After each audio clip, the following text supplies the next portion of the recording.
Okay, this one then is called an error of reversal.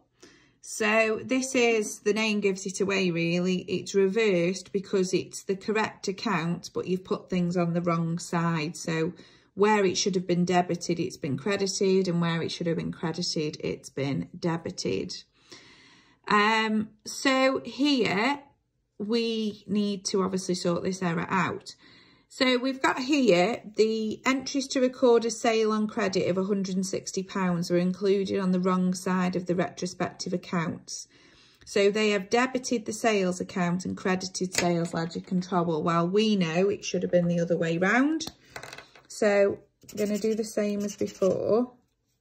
So they have currently debited sales, I'll put that into both of my accounts, and credited the sales ledger control account. Okay, whereas it should have been debit sales ledger control account, credit sales. Okay, so we're going to do the same thing. We can either remove the posting that's been put in originally and then put in the correct one.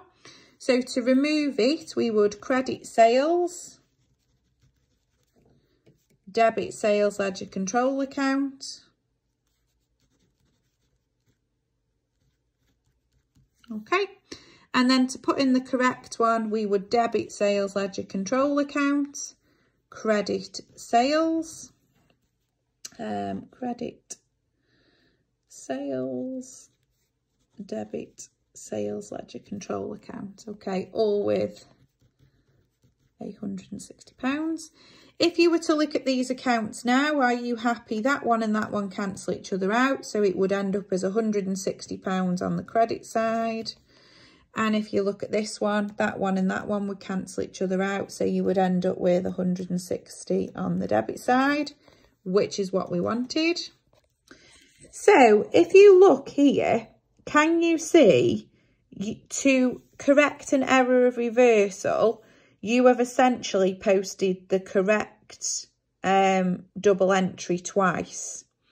Once to remove the incorrect and once to put the correct in. Because if you look here at our double entry, debit sales ledger control, debit sales ledger control, credit sales, credit sales. So you've essentially done the correct double entry twice.